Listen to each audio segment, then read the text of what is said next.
Nous allons passer la parole, enfin moi je vais passer la parole là, passer la parole à l'organisateur de cette réunion, donc à Georges Martineau, délégué général de la Fédération française de la peau, qui a mis en place les tables rondes, etc., et que je tiens à remercier ici par un travail acharné avec les associations de malades qui font partie de la Fédération française de la peau. Georges, c'est à vous d'opérer maintenant. Merci. Et je reprendrai la parole à la fin, ne vous inquiétez pas. Merci, merci. On a pris un peu de retard, donc on va enchaîner avec deux intervenants prestigieux qu'on a le plaisir d'accueillir pour nous parler de la e-santé. C'est un sujet qui est important. Le professeur Dupin l'a évoqué, mais pour les malades, c'est aussi un impact considérable, des opportunités. Probablement aussi la possibilité d'être mieux soigné, d'être pris en charge plus tôt. Donc du coup, on a le plaisir d'avoir, dans un premier temps, un état des lieux sur la e-santé.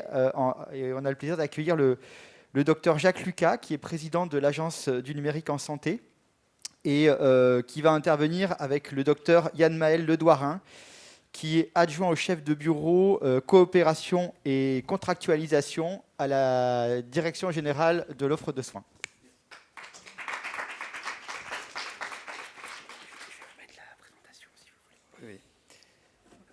La e-santé en France, c'est un sujet en fait très important parce qu'il y a des organisations supranationales, Google en particulier, Amazon dont vous avez entendu parler, Facebook, que vous utilisez peut-être, qui guettent sur le plan des affaires économiques, et ce sont non pas des États, mais des institutions supranationales et qui commandent même finalement les politiques économiques des États dans lesquels elles se développent, principalement les États-Unis d'Amérique, mais également la Chine, qui est aux portes de l'Europe, si je puis dire, prêt à nous envahir par des moyens numériques. En d'autres termes, si nous n'agissons pas très vite et si nous restons inertes en disant qu'il y a des dangers et qu'il vaut mieux attendre, eh bien nous serons submergés par une vague numérique des États-Unis ou de la Chine. En matière de dermatologie, d'ailleurs, il y a des applications qui ne sont pas des applications françaises ni même européennes, mais qui sont des applications américaines qui vont vous permettre, si je puis dire, en prenant une photographie de la lésion, de vous faire une probabilité diagnostique. Cette probabilité diagnostique va confiner quand même très souvent, pas pour tout bien évidemment, comme l'a dit le professeur Dupin, mais très souvent à un pré-diagnostic dermatologique et qui peut être de grande qualité.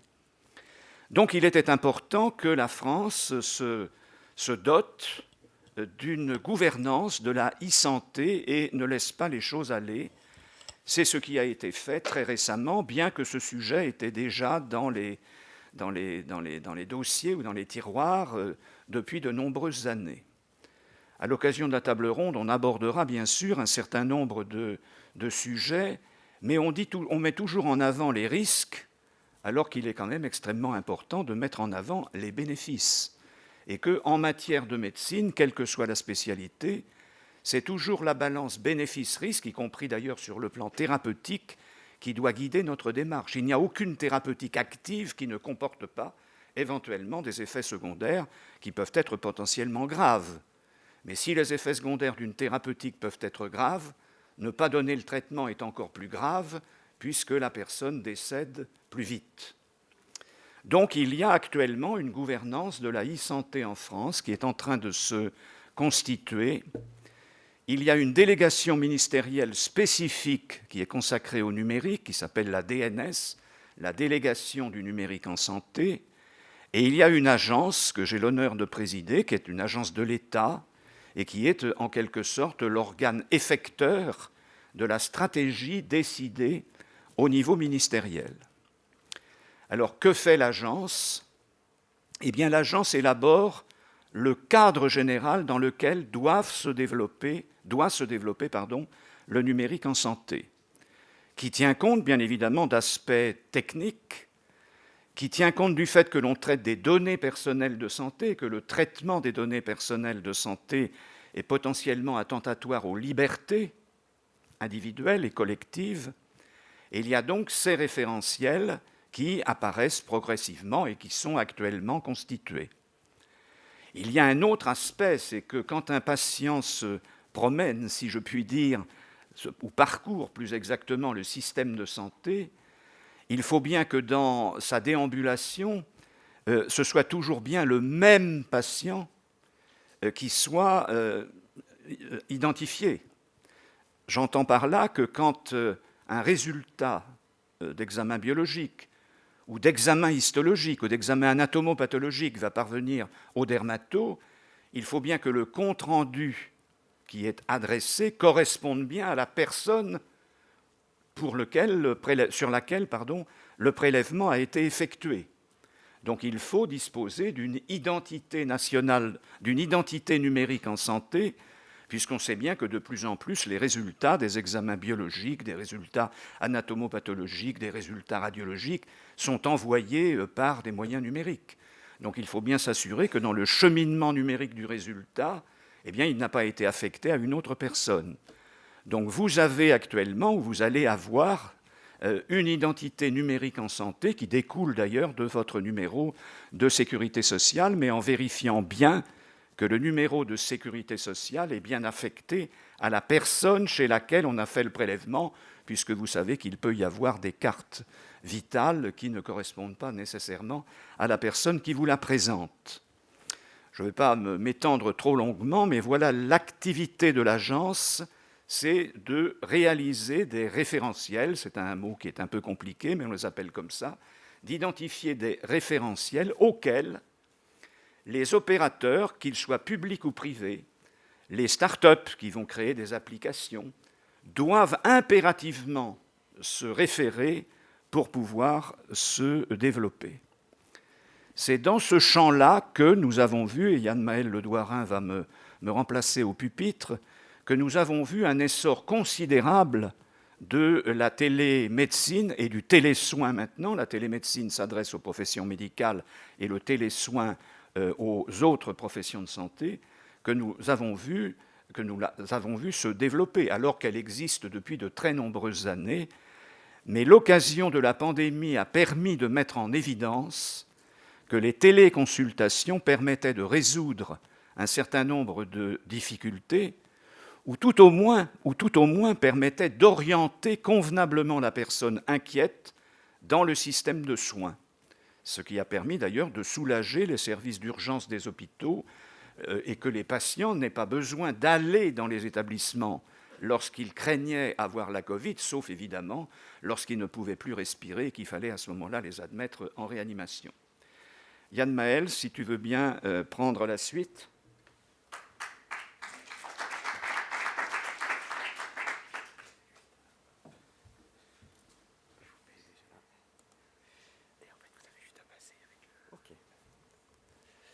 Merci beaucoup Jacques, merci beaucoup à la Fédération pour l'invitation.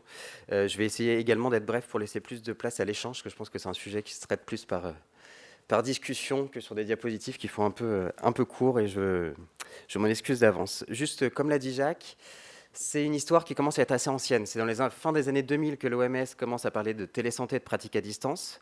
En France, on l'intègre dans la loi en 2004.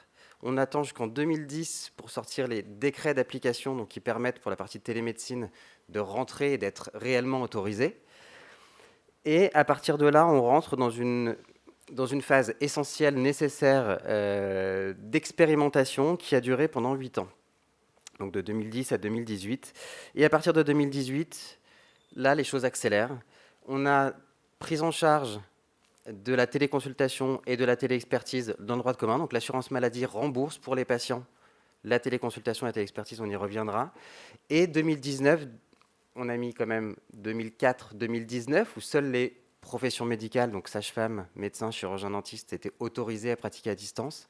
En 2019, on a mis fin à cette espèce d'inégalité et on a permis à tous les professionnels de santé, donc auxiliaires médicaux, pharmaciens et professions médicales de pouvoir exercer à distance. Donc, c'est 18 nouvelles professions qui ont été autorisées et qui sont en train de négocier aujourd'hui avec l'assurance maladie pour pouvoir être pris en charge lorsqu'un patient consulte ces professionnels à distance, donc kiné, infirmier ou autres pharmaciens ou autres auxiliaires médicaux à distance.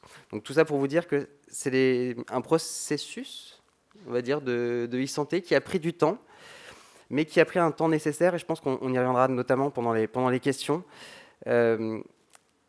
La prise de conscience du numérique et que le numérique n'est pas quelque chose qui vient en concurrence, qui vient en remplacement, qui n'est pas une déshumanisation, qui n'est pas quelque chose qui vient mettre en danger la relation, qui vient mettre en danger le médecin ou les professionnels de santé, est compliquée. On voit souvent ça comme une menace, et ce n'est pas le cas. Et donc ça prend du temps pour que les choses arrivent, que les gens l'acceptent. Et si on y va trop brutalement, on bloque tout le monde. Et je pense que dans 20 ans, on est encore à essayer de faire comprendre l'intérêt du numérique. Et en attendant, tous les autres pays, les GAFA dont parlait tout à l'heure Jacques, la Chine et les États-Unis n'auront pas attendu pour avancer. Et donc voilà, ce temps était un peu nécessaire, mais je pense qu'on pourra en discuter tout à l'heure. Un petit panorama. Alors, sur la partie, là je vais rentrer un peu dans du technique. Donc comme le disait Jacques, télémédecine, profession médicale, et télésoins, profession paramédicale et pharmacien. Alors, je vous explique pourquoi on en a 5 d'un côté et 1 de l'autre. C'est qu'à l'époque, quand on a créé la télémédecine, on a voulu bien détailler, bien expliquer les choses. Donc, on s'est dit, pour les médecins, sages-femmes et chirurgiens-dentistes, on a créé 5 actes, en disant la consultation présentielle, téléconsultation à distance. L'expertise, les médecins donnaient déjà des expertises à d'autres confrères.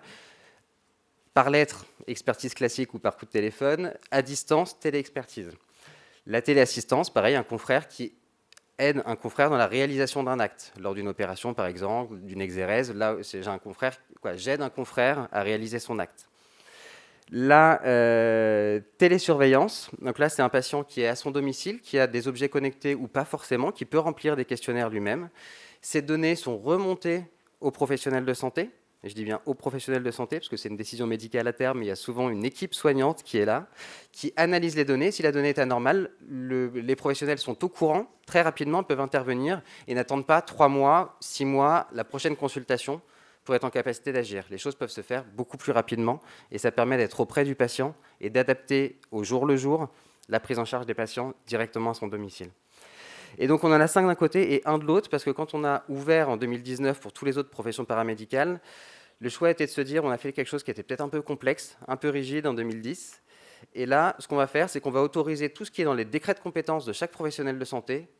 Si la Haute Autorité de Santé nous dit que c'est faisable à distance, on l'autorise à distance et on ne met plus de nom.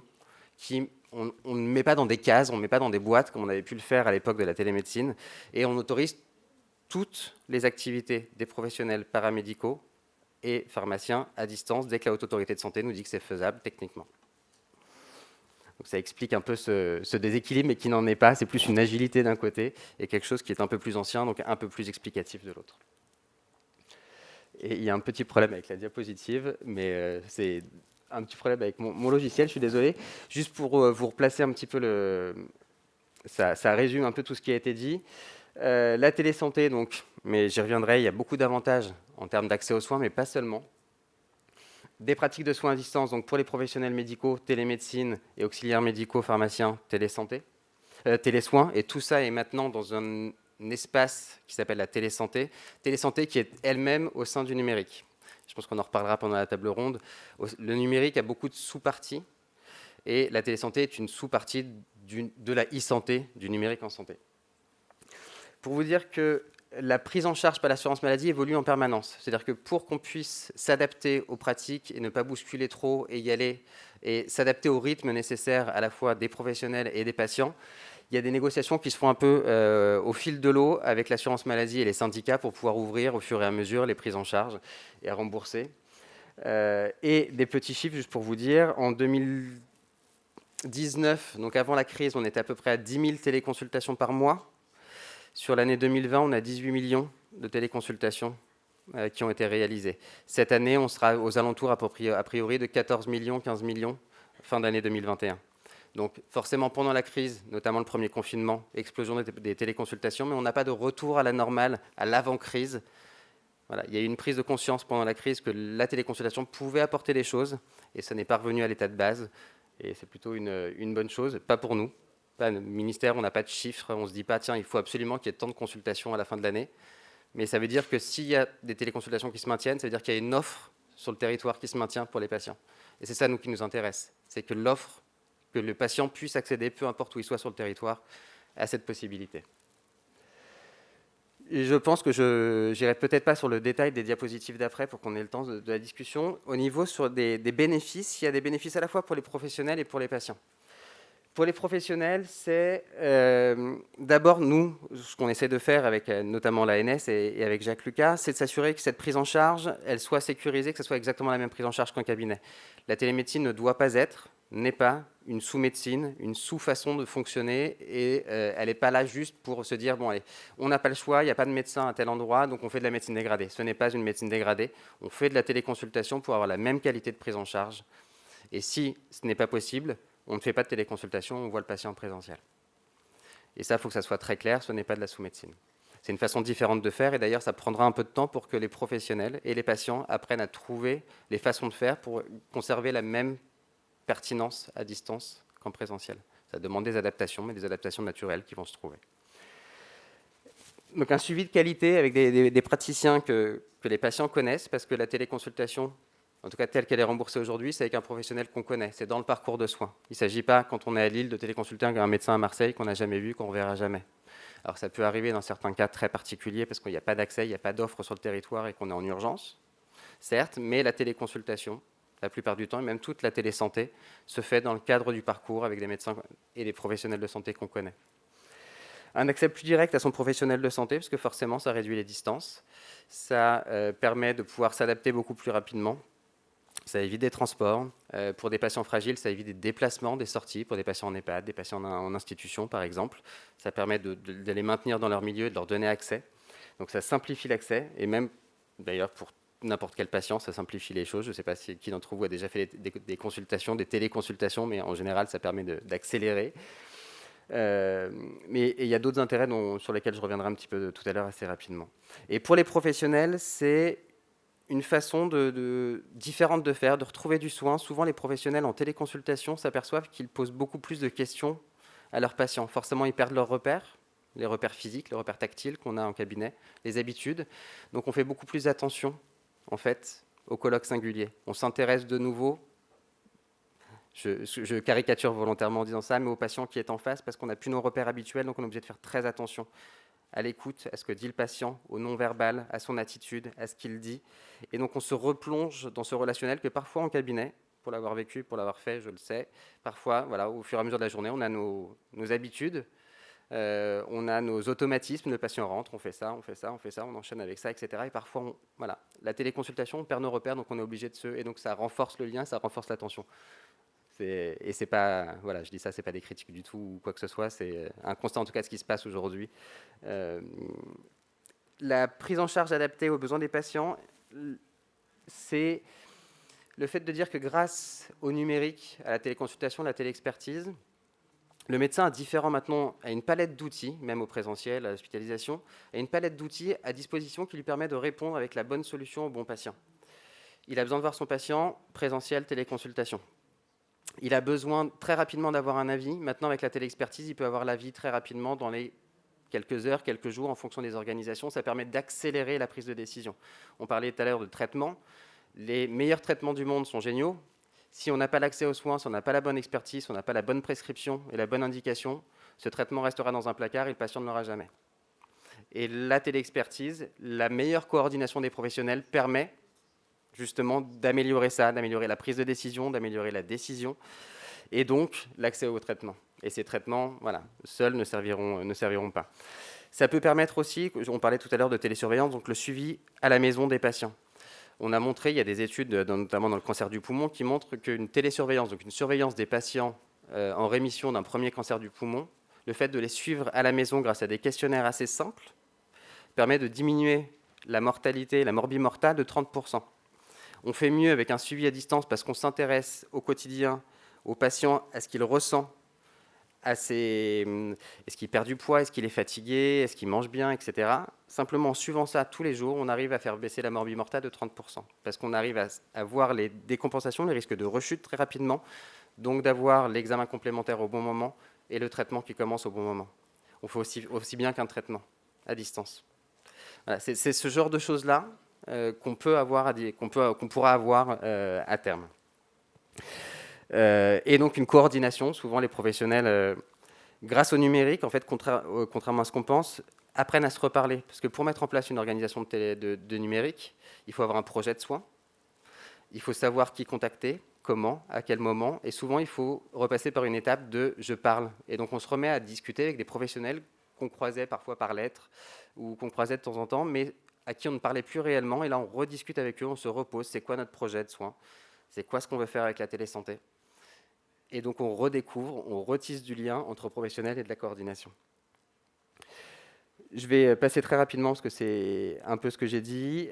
Donc les inégalités d'accès aux soins sur lesquelles la télésanté peut et doit permettre d'apporter des réponses. Et c'est pour ça d'ailleurs qu'il y a des dérogations qui permettent de pouvoir prendre en charge plus facilement les patients, notamment en zone sous-dense ou les patients lors de problèmes d'urgence. Et avec aussi la possibilité, et ça c'est l'avenant, c'est ce qui est négocié avec les tarifs qui sont négociés par l'assurance maladie avec les syndicats, on prend en charge les pharmaciens et les infirmières lorsqu'ils sont à côté du patient lors d'une téléconsultation. Le médecin est à distance, le pharmacien ou l'infirmière est présent. Ça permet par exemple en dermato de manipuler des dermatoscopes. L'infirmier peut avoir un dermatoscope, peut être l'œil, on va dire, du médecin à distance, de lui transférer les informations. Sur les suivis des plaies chroniques, c'est très très utilisé parce que l'infirmière qui connaît le patient, qui suit la plaie, peut déclencher une téléconsultation avec le médecin à distance. Ils font le bilan ensemble, patient, infirmière, médecin, et ça permet d'adapter au fur et à mesure comme ça la prise en charge de façon plus précoce et beaucoup plus pertinente. L'abolition des distances et la diminution d'accès aux soins, c'est ce que je disais, c'est la télésanté bien utilisée, bien appropriée par les professionnels et les patients, c'est le bon soin au bon moment. Il ne s'agit pas de dire on va régler les problèmes. Avec la télésanté, ça ne sera pas le cas, et je vous mentirais si je vous disais que la télésanté résoudra tous les problèmes d'accès aux soins et d'inégalité. Mais la télésanté bien utilisée par les professionnels, ça permet d'avoir le bon soin au bon moment et de gagner du temps et de remettre du lien. Et ça rebondit avec ça, c'est l'amélioration de la continuité des soins. Forcément, si on a le bon soin au bon moment, dès qu'il y a un besoin, et étudié notamment via la télésurveillance, téléconsultation, présentiel, alternance, coordination des professionnels, l'infirmière passe, demande une expertise au médecin, le médecin provoque, voilà. Ça permet de coordonner et de remettre du lien de la coordination autour du patient, de la prise en charge, et d'améliorer du coup la continuité des soins et la prise en charge autour du patient. Et le dernier, mais je l'ai déjà évoqué, c'est pour ça que je disais que j'allais passer très rapidement, c'est l'organisation des soins, c'est le parcours. On est vraiment sur... le numérique permet la coordination, c'est surtout pas d'exercice isolé. Alors ça peut, hein, un médecin peut décider de faire que de la téléconsultation seul avec ses patients, forcément, mais c'est l'occasion surtout de remettre de l'exercice coordonné, de remettre plusieurs professionnels qui discutent ensemble autour d'un patient, d'encourager cet exercice coordonné. On a des cas notamment avec des médecins en zone sous-dense qui ont accepté de se remettre dans ces zones sous-denses. À la montagne, l'exemple que j'ai en tête, c'est un médecin qui a accepté de se réinstaller à la montagne, dans une zone où il n'y avait personne, parce qu'il y avait le CH à 40 km qui avait mis en place avec cette ville, donc là où il s'est installé, un système de téléexpertise et d'accès facilité via le numérique à tous les spécialistes de l'hôpital, et le fait d'accepter de prendre en charge, de surveiller les patients s'il y a besoin, notamment en télésurveillance. C'est-à-dire que le médecin généraliste qui y allait savait qu'il ne serait pas seul, isolé, parce que forcément montagne et le CH un peu plus loin, mais il avait le CH qui était à côté de lui en permanence en cas de besoin, de questions, pour surveiller ses patients, pour l'aider. Et ça l'a rassuré, et donc il a accepté de retourner dans cette zone-là. C'est-à-dire que c'est pas, la télésanté, c'est pas de se dire plus besoin d'aller dans les zones sous-denses parce que maintenant c'est faisable à distance, c'est plutôt l'inverse. C'est la distance permet de réaccompagner les professionnels qui acceptent d'y aller, de remettre une équipe autour d'eux, même s'ils sont seuls physiquement sur place, et donc de redonner du sens et de redonner l'envie. Aller dans une zone sous-dense, c'est pas travailler seul, c'est travailler en équipe différemment. Voilà, donc c'est tout ça qu'il faut qu'on travaille tous ensemble.